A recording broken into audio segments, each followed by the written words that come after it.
kali special edition di mana kita hanya akan ngobrolin tentang satu tema aja, Son. Yes. Ya kan? Apa tema hari ini? Tema hari ini adalah negara terkuat, Chat. Oke. Di tiap abad. Saya kira tema hari ini adalah vitamin E deficiency, Son. Karena kita sama-sama pakai kacamata nih, Son. Ada kekurangan vitamin A gitu ya, Son ya. Iya.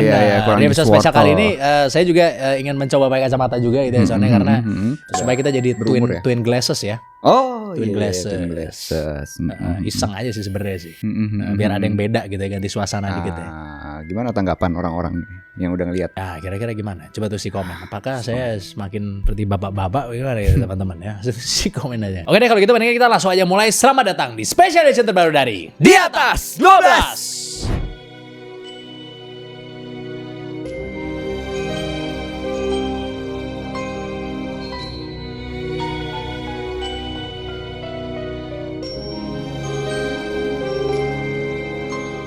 Yang pertama kita mulai dulu dari abad ke-1 ya, Son. Ini saya sudah sengaja makanya ini karena supaya saya terlihat pintar, Son. Oh, Untuk membohongi para penonton, Son, ini. Nggak Ya bohong. kan? Ini nggak bohong. Pinternya maksudnya. Oh. Pinternya maksudnya. Yang pertama kita mulai dari abad ke-1 dulu ya, Son ya. Dimana tentunya kita sama-sama tahu di abad ke-1 yang megang dunia ini itu adalah Kekaisaran Romawi, Son. Oh, jelas. Ya kan? Terutama di era Agustus dan Tiberius, Son. Oh. Jadi pada masa itu Romawi ini berhasil menciptakan sebuah stabilitas yang disebut sebagai Pax Romana. Jadi rahasia mereka itu adalah mereka menguasai yang namanya logistik dan teknik sipil, Son. Infrastruktur nih berarti. Benar. Jadi mereka tuh tidak hanya menaklukkan sebuah wilayah, tapi juga ikut membangun gitu, Son. Ini salah satu visi yang benar nih. One Belt One Road kalau kata Xi Jinping. Jadi karena infrastrukturnya itu sudah terbangun gitu ya. Jika satu legion dihancurkan, which is itu adalah pasukannya Roma gitu ya. Roma ini bisa mengirim 2 legion lagi gitu kan. Karena sistem jalan raya yang menghubungkan seluruh Eropa. Itu dia, pasti jalan tolnya banyak sekali itu pasti yang dibangun di masanya dia. Benar. Tapi kalau sudah balik modal kembali ke pemerintah harusnya, benar enggak? Tidak. Jadi swasta terus dong. Kata negara lain begitu. Kata negara lain.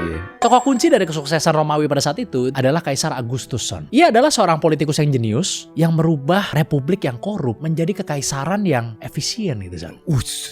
Terus dia juga menciptakan pasukan pengawal elit yang bernama Praetorian Guard. Dan juga nih, Son, dia yang pertama kali menciptakan pemadam kebakaran di dunia ini, Son. Buset, gokil sih dia. Sampai akhirnya sekarang seluruh Konoha bersandar di pundak pemadam kebakaran di Indonesia. Bener.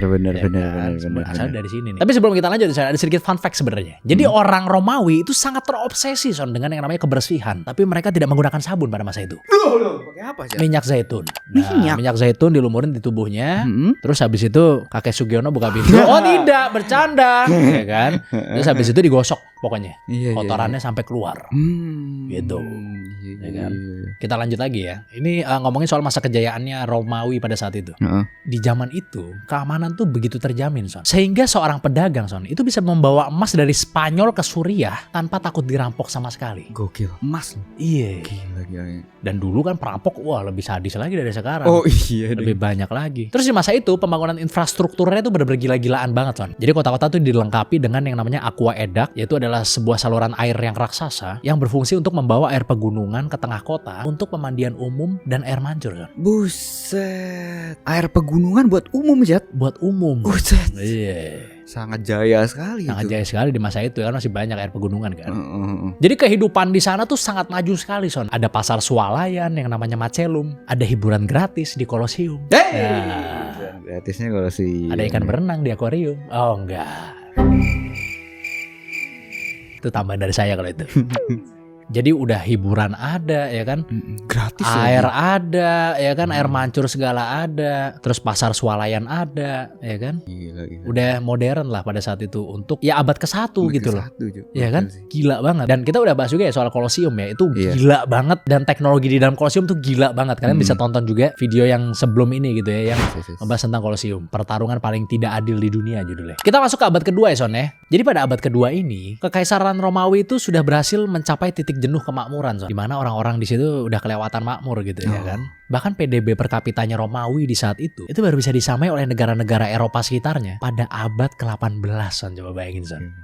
Saking makmurnya. Abad tuh. Terus perdagangannya mereka itu juga udah mencapai India dan Tiongkok, Son, pada masa itu di abad kedua.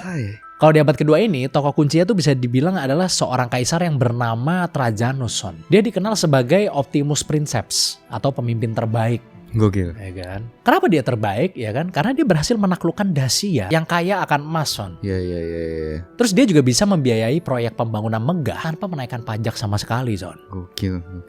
Makanya orang-orang suka sama dia. Di masa ini, profesi gladiator itu sangat populer, Son. Sama-sama mereka itu ya jadi kayak artis gitu lah.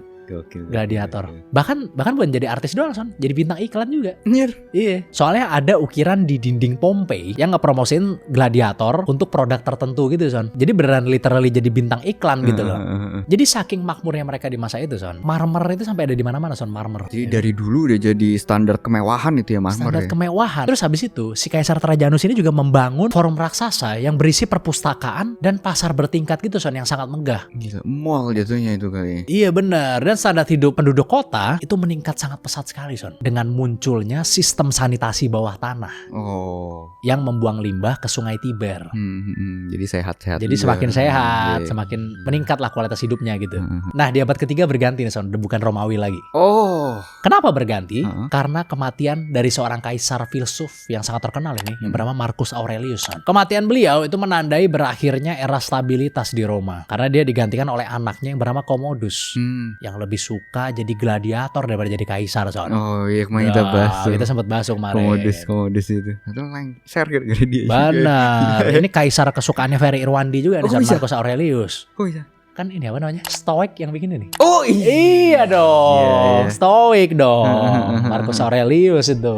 Iya. Makanya kan kaisar yang filsuf kan, makanya kan. Iya, makanya di abad ketiga itu digantiin sama Persia akhirnya. Tahu dulu kekaisaran Sasani. Di saat Romawi itu mengalami krisis abad ketiga, di mana inflasi itu bisa mencapai 1000% dan 26 kaisar yang saling bunuh. Nah, di situ Persia di bawah dinastinya Sasanid itu sangat solid. Sangat solid ya? Sangat solid. Semuanya dirangkul berarti ya. Semua dapat kursi. Semua dapat kursi, ya kan. Bahkan mereka itu punya pasukan kavalri yang kuda sama orang-orangnya itu dibalut baju besi full. Nah, mereka itu punya tokoh kuncinya itu yang bernama Sapur-i. Atau kalau dibaca dengan kecepatan 1,5, Sapri. Lokal sekali itu. Sapri. Dia itu sama sih, bukan cuma pejuang, tapi pembangun kota juga. Di SimCity. Belum ada gitu. Tapi dia itu pakai tawanan insinyur Romawi untuk membangun bendungan raksasa gitu, yang bernama Ban-e Kaisar. Apa Bante? Ban-e. Yang bahkan di Iran itu sampai sekarang masih ada. Nah, dia ini punya fun fact juga sih. Kalau tadi kan Romawi kan kebersihan. Kalau yang Persia ini dia wangi sih. Jadi raja-raja dari Sasani itu terkenal sangat wangi karena mereka menghabiskan harta mereka untuk parfum-parfum mewah. Ya? Kayak orang-orang TikTok itu. Pernah netizen TikTok. Jadi karena aroma tubuh mereka itu dianggap simbol martabat ilahi gitu. Betul, harus terus wangi. Jadi di masa kejayaannya mereka itu, mereka menjadi pusat intelektual dan militer. Jadi Persia ini ya benar-benar rivalnya Roma lah pada saat itu. Nah, kalau tadi kan Roma itu ciri khasnya marmer ya. Nah, kalau di Persia ini ciri khasnya itu adalah Iwan namanya. Iwan yang bikin Sapri tadi. Dia itu aula tinggi yang melengkung tanpa pintu. Iya. Jadi yang terkenal di sana itu namanya Istana Ctesiphon yang menjadi simbol kemegahan dengan karpet raksasa bertabur permata ya. Jadi udah menggambarkan Taman Firdaus ceritanya. Tapi ya dia cuma bertahan 1 abad doang sih. Karena di abad setelahnya Kekaisaran Romawi itu melakukan rebranding. Pasti menjadi Romawi kota kolaborasi, Son. Hampir jadinya kota Konstantinopel. Jadi di abad keempat tuh balik lagi ke Kekaisaran Romawi, ya kan, era Konstantinopel, di mana penyatuan kembali di bawah satu iman dan satu ibu kota baru. Jadi Konstantinopel tuh dibangun sebagai kota paling modern di bumi. Di masa itu ya. Di masa itu lengkap dengan sanitasi bawah tanah dan forum raksasa. Oke. Tokoh kuncinya jelas, yaitu Konstantinus Agung. Dia mengubah sejarah dunia dengan menjadikan Kristen menjadi agama yang legal. Oh, tadinya ilegal ya? Tadinya belum resmi lah. Yang kemudian menjadi fondasi budaya barat hingga saat ini. Dan fun fact-nya ini, Konstantinopel ini dijuluki sebagai The City of World Desire karena lokasi yang sangat strategis. Jadi siapapun yang memegangnya itu memegang kunci perdagangan dunia pada saat itu. Oh. Jadi di masa itu kan, itu masa-masa di mana menyatukan gereja dan negara. Makanya kota ini dipenuhin gereja-gereja yang megah dengan kubah emas yang memantulkan sinar matahari. Depok juga ada sih. Kubah emas. Jadi di situ menciptakan kesan bahwa kota ini adalah perwakilan surga di bumi. Oke. Tapi di abad selanjutnya, setelah kematian Kaisar Theodosius I, kekaisaran tuh pecah secara permanen. Sehingga bagian barat tuh mulai goyah oleh serangan suku barbar. Benar, karena di abad ke-5 penguasa itu sudah berganti, Son. Menjadi kekaisaran Bizantium atau Romawi Timur, Son. Barat udah kelar ya. Barat udah selesai. Sekarang saatnya BKT, tinggalkan Selipi dan Grogol. Dan jalan panjang. Jauh aja jalan panjang. Meleset. Kan tinggalkan kan? Oh iya. Gimana sih? Kan sekarang saatnya timur, tadi barat. Iya. Kenapa mereka bisa menjadi yang terkuat? Karena ternyata semua itu bermula dari strategi pertahanan mereka, Son. Apa tuh? Di mana mereka itu punya sebuah tembok dan diplomasi yang luar biasa cerdik gitu, Son. Oh. Jauh-jauh dari tembok ratapan lagi nih mas ini. Jadi ceritanya begini, saat Roma di Italia itu jatuh, Konstantinopel itu tetap berdiri karena temboknya yang berlapis 3. Terus mereka juga sangat ahli, Son, dalam berdiplomasi, ya kan, dimana mereka tuh bisa menyuap musuh, ya kan, buat saling serang. Jago diplomasi artinya jago menyuap. Maksudnya jago mengadu domba dong. Oh iya. Dan mendamaikan juga. Oh iya. Menjadi penengah ya. Bisa mendamaikan, bisa mengadu domba kan. Iya. Atau pura-pura mendamaikan juga mungkin bisa juga, Son. Yang penting niatnya mungkin ya. Yang penting niatnya aja, benar. Jadi di Kekaisaran Bizantium ini itu ada seorang pemimpin yang bernama Theodosius II. Son. Meskipun pada saat dia naik tahta itu dia dalam keadaan masih kecil, para penasehatnya ini membangun sebuah tembok yang bernama Theodosian Walls. Oke. Yang ternyata tidak bisa ditembus selama 1000 tahun, Son. Gokil. Jadi umur tuh nggak berpengaruh ya, Siat? Nggak berpengaruh. Terhadap ini ya, terhadap negara ini ya. Bahkan oleh Attila Sihan aja nggak tertembus ini tembok ini. Oh, bangsa Han itu ya. Benar. Terus habis itu, Son, selain dia punya tembok yang sangat kuat, mata uang mereka nih yang bernama solidus itu tuh sangat kuat, Son, sehingga dianggap oleh orang-orang tuh sebagai dolar di zamannya itu, Son. Jadi sama seperti US dollar lah gitu. Kuat gitu ya. Iya, dolar Zimbabwe tapi ya. Itu lemah. Jadi pedagang dari pedalaman Afrika sampai ke Jerman itu hanya mau menerima solidus aja, Son. Gak mau terima uang lain karena kadar emasnya yang murni pada masa itu. Oke. Karena dia punya mata uang yang tidak pernah turun nilainya ini, akhirnya Bizantium menjadi bankir dunia, Son. Ini jauh sebelum para Jewish yang menguasai bankir dunia, Son. Gokil. Sedangkan Konstantinopel itu menjadi pasar internasional yang menjadi tempat berkumpulnya pedagang dari Skandinavia hingga Ethiopia, Son. Hey, gitu. Gile. Nah di abad selanjutnya, which is abad ke-6 gitu ya, itu masih dipegang juga kekuasaannya oleh Kekaisaran Bizantium ini. Masih petahana dia ya. Masih petahana. Karena belum ada yang mampu untuk menandingi kemegahan kota Konstantinopel ini, Son. Jadi di abad ke-6, Kekaisaran Bizantium ini itu melakukan operasi militer besar-besaran, Son, untuk merebut kembali wilayah Romawi Barat. Iya dong. Akhirnya mereka berhasil mengambil Italia, Afrika Utara, dan Spanyol Selatan, Son. Pada masa itu pergerakan mereka tuh dipimpin oleh orang yang bernama Justinianus I, Son. Karena Justinus Laksana udah latih futsal waktu itu, kan? Lu so asik. Itu satu apa Sibuk. L yang bener? Ternyata justru L udah Laksana ternyata yang bener. Coach Justin maksudnya Oh, iya. lagi ngelatih futsal waktu itu. Jadi Justinianus yang namanya. Iya. Justinianus the first. Dia ini saking kerasnya bekerja, Son. Dia bekerja selama 20 jam, Son, per harinya, Son. Gila, bener kerja ini. Benar, sehingga dijuluki oleh para penduduk itu sebagai kaisar yang tidak pernah tidur, Son. Ahok bukan?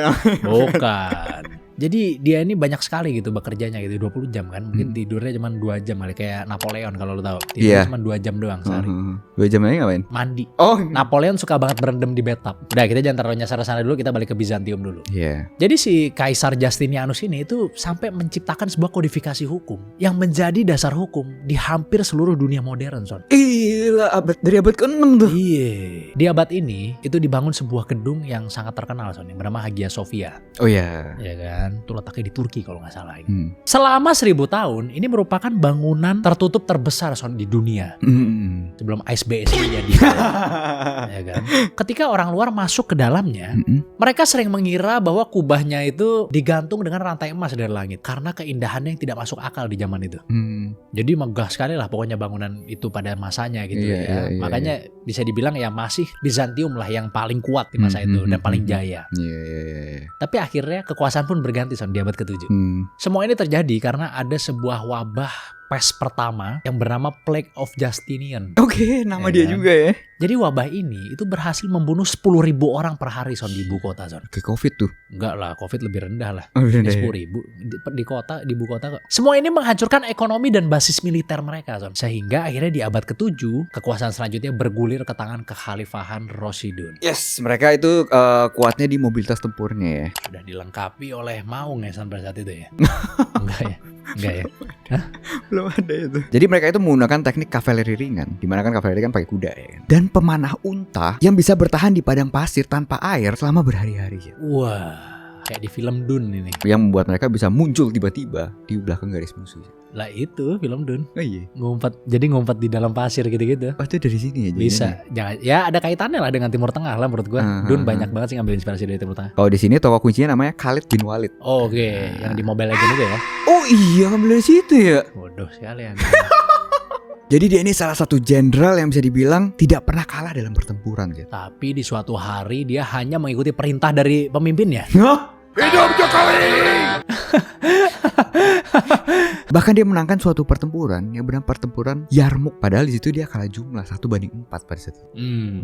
Tapi saking kuatnya bisa dia menaklukkan Saking kuatnya bisa. Dan uniknya nih, pasukan muslim di abad ini dikenal sangat efisien dalam administrasi Jet. Mereka itu membiarkan penduduk lokal tetap pada agamanya asal membayar biaya perlindungan. Waduh, membayar upeti ini berarti ya.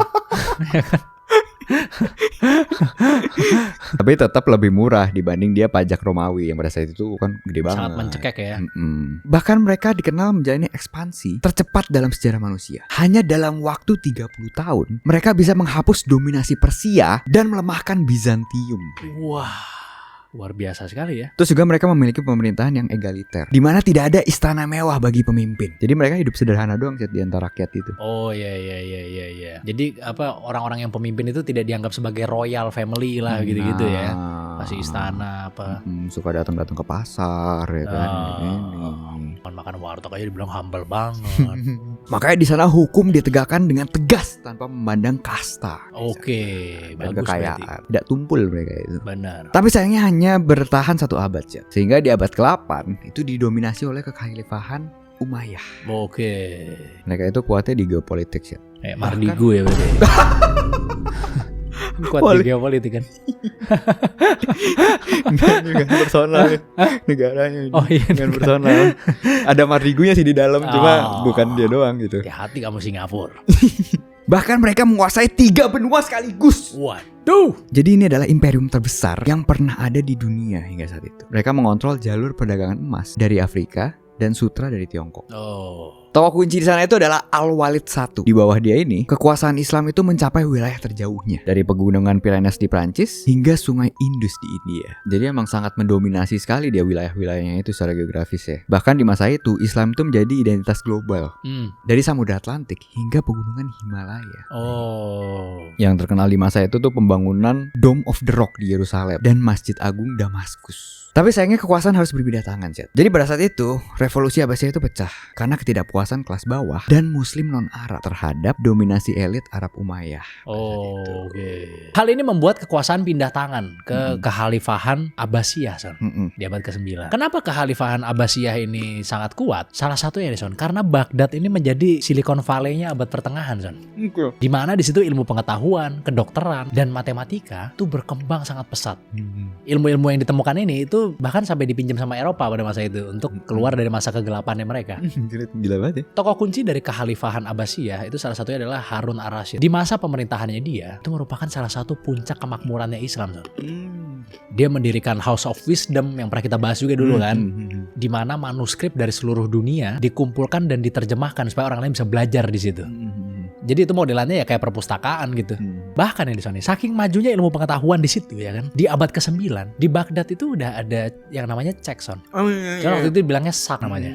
Masih dipakai sampai sekarang ya. Bener. Di mana seorang pedagang itu bisa mencairkan cek di Baghdad yang diterbitkan dari Maroko gitu, misalkan. Udah global ya. Jadi ya kayak sistem perbankan versi tradisional lah gitu. Jadi pada masa itu ya kekhalifahan ini ya berhasil masuk ke kejayaannya gitu kan. Karena fokus dunia mulai berpindah nih dari perang jadi ke buku dan ilmu pengetahuan gitu. Masa kemasannya Islam ya. Jadi pada masa itu Baghdad adalah kota yang bundar dan sempurna. Di sini bahkan terdapat Baitul Hikmah, di mana para ilmuwan digaji pakai emas yang beratnya sama buku yang mereka terjemahin, Son. Lu bayang nggak? Gila. Berarti lu nerjemahin buku Harry Potter tuh. Buku Harry Potter ditimbang, lu dibayarnya pakai emas dengan berat yang sama, lu bayangin. Kalau disimpan sampai sekarang udah berapa itu, Son? 1 gram 3 juta, Son. Lu penulis jaya sekali berarti ya. Iyalah, guru tuh dulu wah sangat dihargai sekali terutama di abad ke-9 ini di Baitul Hikmah karena ilmu pengetahuan tuh lebih penting daripada pedang-pedangan gitu mungkin ya. Di sini ya ilmu berkembang dengan sangat pesat sekali, Son. Orang-orang di sini tuh udah pada ngediskusiin tentang jarak bumi ke bulan. Terus waktu itu juga kita sempat bahas kan kayak Bapak Anatomi Dunia kan pertama kali kan di sini juga tuh bikinnya tuh.